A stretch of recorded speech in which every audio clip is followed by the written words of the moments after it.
Salut à tous, aujourd'hui nous allons parler de la stérilité et faire la prière à propos. Beaucoup de femmes et de couples dans la Bible ont été confrontés au problème de stérilité. Et on peut citer le cas de Sarah, le cas de Rachel, le cas de Rebecca. En fait, on voit que c'était vraiment un problème héréditaire. Et comme nous sommes fils et filles d'Abraham, on peut aussi avoir des problèmes de stérilité parmi les enfants de Dieu. Donc, ça peut arriver, c'est normal. Juste, il ne faut pas aller vers les marabouts et les féticheurs, mais rester ancré en Christ. Et nous voyons que ces couples ont eu la victoire parce qu'ils se sont confiés en Dieu. Et même si Sarah avait ri, parce que là j'étais déjà avancée, elle doutait un peu, mais Dieu a quand même accompli sa promesse. Donc nous allons voir que par la foi, ils ont réussi à vaincre cette stérilité, par la persévérance, les sacrifices, les vœux, les actions de grâce. En fait, mais avant de faire cette prière, il faut déjà faire un examen de conscience pour voir dans votre vie, est-ce que vous avez déjà eu à avorter? Parce que tout péché d'effusion de sang, il faut un sacrifice aussi d'expiation. Donc, il faut regarder, vous avez utilisé des méthodes contraceptives. Donc, vous avez mis fin ou empêché à vos enfants de venir au monde.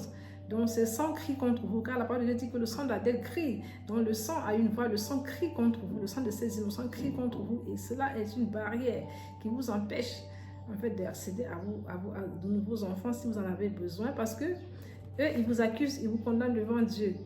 Et sans compter le diable aussi, qui est un accusateur.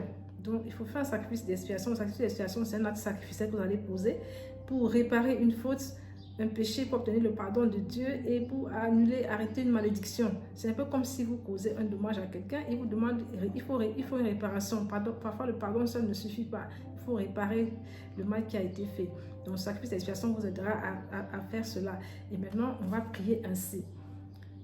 Seigneur, je demande pardon pour tous mes péchés, pour tout avortement que j'ai eu à faire, Seigneur, pour tous les stériles, tout ce que j'ai utilisé, toutes les méthodes contraceptives que j'ai utilisées, Seigneur, pour empêcher des enfants de venir au monde.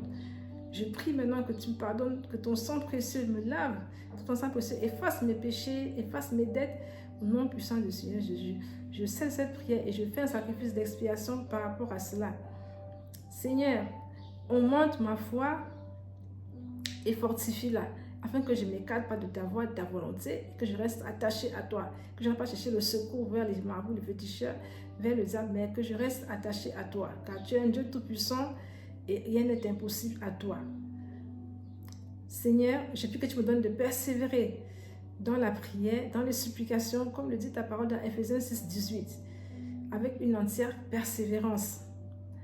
Seigneur, donne-moi de continuer à te servir, d'accomplir mes vœux malgré les difficultés par lesquelles je passe au nom de Jésus. On voit que dans le cas de Anne,